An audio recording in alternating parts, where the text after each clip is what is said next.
اور آج دن تک اسے مزید خوبصورت بنانے کی تیاریاں جاری و ساری ہیں۔ سالانہ کروڑوں لوگ اس مسجد کا وزٹ کرنے کے لیے آتے ہیں اور حضور اکرم صلی اللہ علیہ وسلم کے روضے مبارک کی زیارت کرنے آتے ہیں۔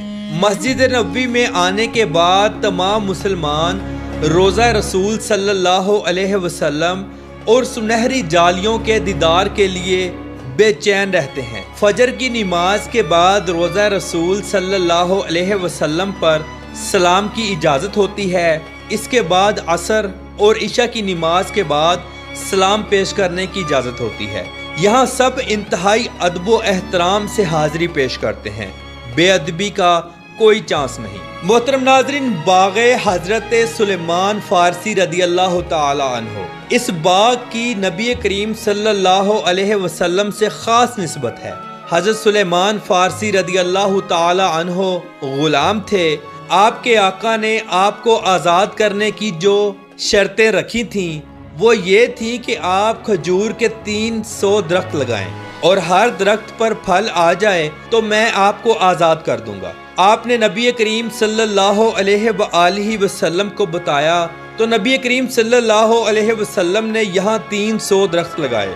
معجزہ یہ ہوا کہ درخت بڑے بھی ہوتے گئے اور پھل بھی لگتا گیا، لہٰذا پھر شرط پورا ہونے پر حضرت سلیمان فارسی رضی اللہ تعالی عنہ کو آزاد کروا لیا گیا۔ تب سے آج دن تک یہ باغ حضرت سلیمان فارسی رضی اللہ تعالی عنہ کے باغ کے نام سے مشہور ہے۔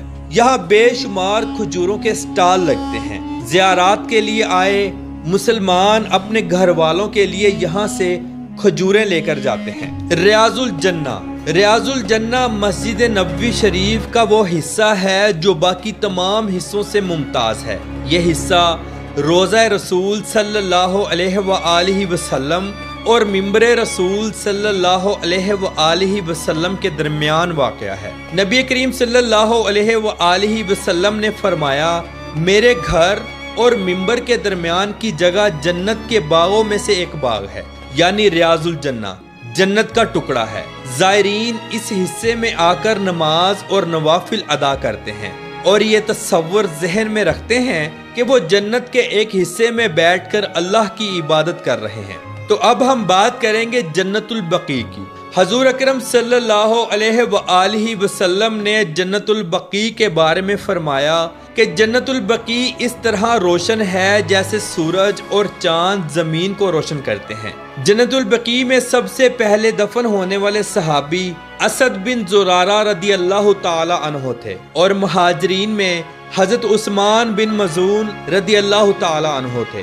جنت البقیع میں حضرت محمد صلی اللہ علیہ وآلہ وسلم کے اہل بیت، آپ کے صاحبزادے، صاحبزادیاں، ازواج مطہرات، حضرت امام حسن رضی اللہ تعالی عنہ، حضرت عثمان غنی رضی اللہ تعالی عنہ اور کم و بیش 10,000 صحابہ اکرام یہاں مدفون ہیں۔ جنت البقیع قبرستان دنیا کے پرانے قبرستانوں میں سے ایک ہے اور مسلمانوں کا سب سے پہلا قبرستان ہے۔ مسجد الغمامہ، یہ مسجد اسلامی تاریخ کی قدیم ترین مسجد ہے۔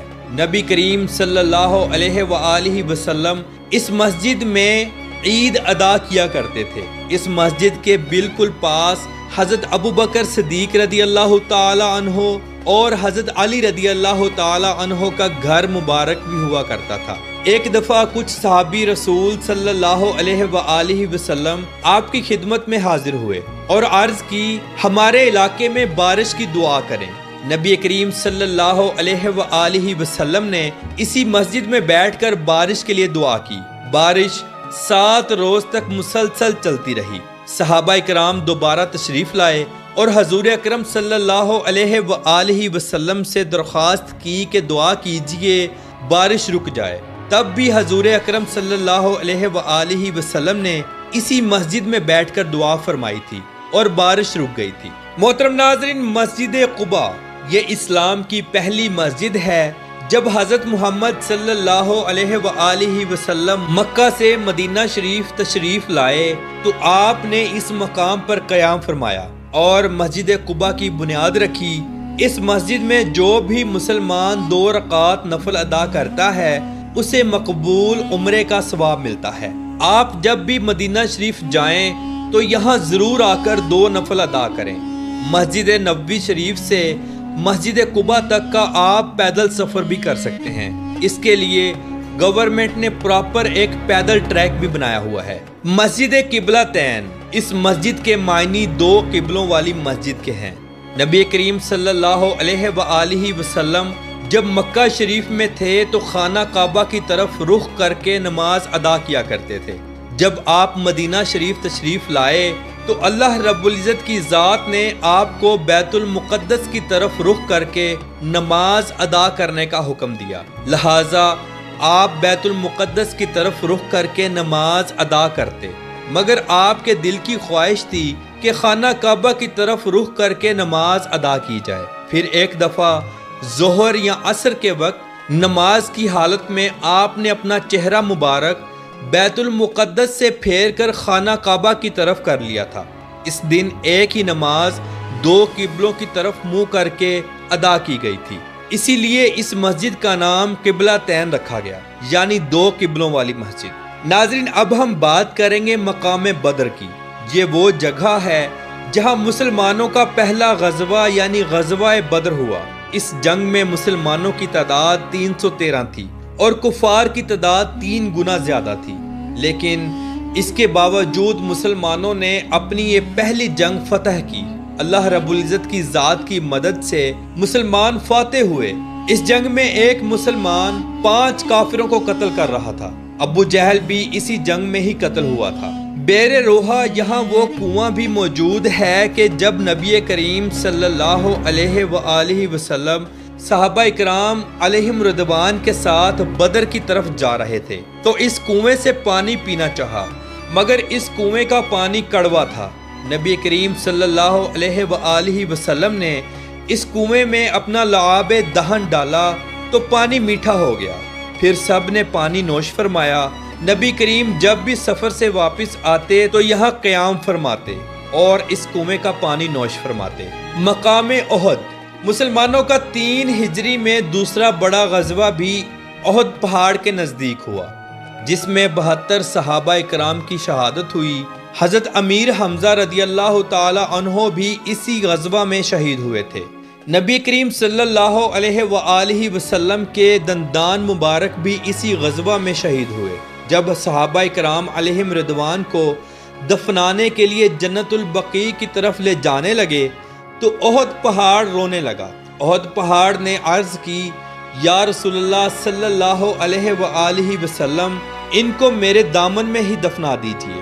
نبی کریم صلی اللہ علیہ وآلہ وسلم نے فرمایا، روز قیامت احد پہاڑ جنت کے دروازے پر جنتیوں کا استقبال کرے گا۔